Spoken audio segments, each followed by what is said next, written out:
संभव अब नहीं है। सर अब तो इंतज़ार सबको रिजल्ट का है और जो जानकारी मिल रही है रिकॉर्ड समय में रिजल्ट भी आना है। बिल्कुल हमारा प्रयास ये है ही कि हम रिज़ल्ट दें, और जैसा मैं मानता हूँ कि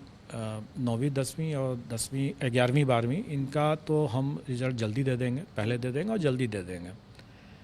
जहाँ तक प्राथमिक कक्षों का बारह है उसके अध्यापक का मामला है, उसमें एक समस्या ज़रूर है जो कि आप सब लोग अवगत हैं इस बात से कि बीएड वर्सेस बीटीसी की जो बातें चल रही हैं, इसमें जब तक वो कन्फ्यूज़न दूर नहीं हो जाता है कि बीएड का क्या करना है, तब तक स्वाभाविक है कि हम बीएड का रिज़ल्ट नहीं दे सकेंगे।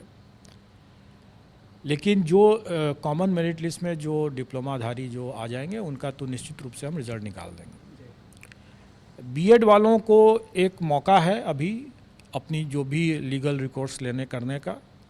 या राज्य सरकार या एनसीटी अगर कोई अपने गाइडलाइंस अगर संशोधित करती है, को उनके पक्ष में निर्णय देती है, तो उनको एक मौका है। सर एक चीज़ और जानना चाहेंगे, एक ट्वीट आपने किया था 9 से 12 तक के अभ्यर्थी जो हैं उनके लिए, बहुत हमारे पास मैसेज आए कि सर से जाकर के पूछिए कि ये जो तैयार रहने की बात है, आप लोग तैयार रहें डॉक्यूमेंट वेरिफिकेशन के लिए, ये क्या है सर? डॉक्यूमेंट वेरिफिकेशन बहुत जल्दी स्टार्ट होने वाला है, और जहाँ तक मुझे अभी ज्ञात है वो हम लोग शायद हम लोग 4 तारीख से ही शुरू कर दें, 4 सितंबर से। और ये डॉक्यूमेंट वेरिफिकेशन हमारा 11th 12th और 9th 10th और इसका होगा,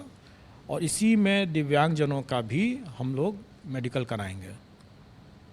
क्योंकि इसके बिना हम परीक्षा फल नहीं दे सकते हैं। और स्वाभाविक है कि इसमें चूँकि ये ST/AT वाले हैं इसमें, इसलिए सबके सब मैं समझता हूँ कि इसमें बिहार के ही निवासी होना चाहिए, और इसमें हम लोग उनको अपने गृह जिला में ही ये डॉक्यूमेंट वेरिफिकेशन की व्यवस्था करेंगे ताकि उनको ज़्यादा इधर उधर भटकना न पड़े। लेकिन एक सीमित समय देंगे हम उन्हें, और उसी सीमित समय के अंदर में उनको डॉक्यूमेंट वेरीफाई कराना है और अपना जो मेडिकल कराना है जो दिव्यांगजन हैं। और अगर उसमें कोई मेडिकल में अगर उनको रेफ़र किया जाता है IGIMS में या किसी और हॉस्पिटल में, तो वहाँ उनको जा कर के इसको करवाना होगा, ताकि हम समय पर रहते हुए, मतलब मेरा मानना है कि 15 सितंबर तक अगर सब कुछ अपनी योजना के हिसाब से चलेगा अगर, तो 15 सितंबर तक इन लोगों का मैं परीक्षा फल देने की स्थिति में रहूँगा।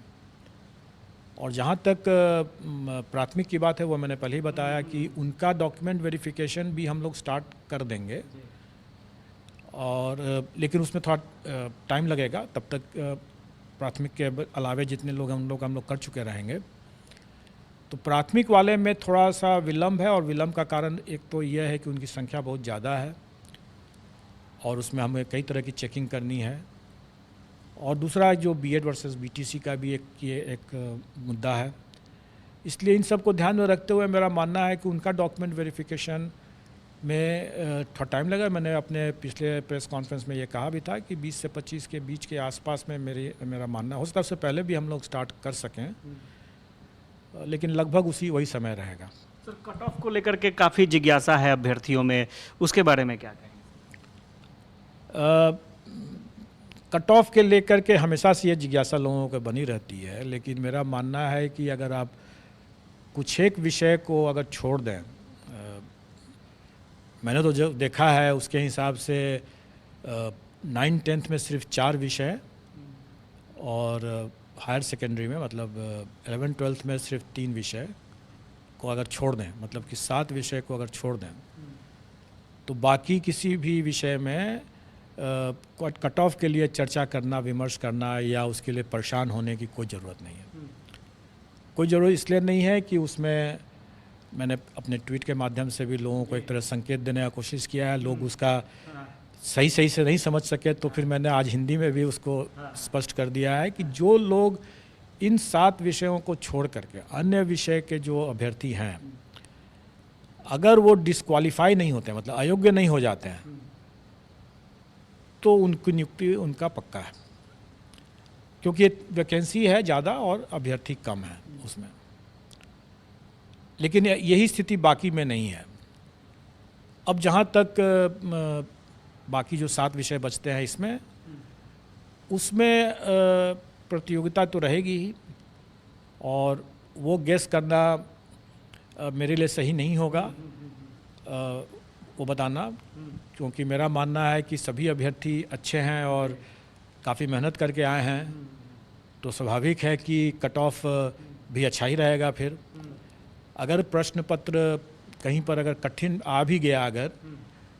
तो भी इतनी बड़ी संख्या में कई अच्छे अभ्यर्थी होंगे, क्योंकि अगर प्राइमरी का भी अगर लिया जाए तो इतनी बड़ी संख्या में है, तो कट ऑफ मतलब अच्छा होगा। कितना होगा, ज़्यादा होगा, कम होगा, ये मैं नहीं बता सकता हूँ। चलिए, बहुत बहुत शुक्रिया।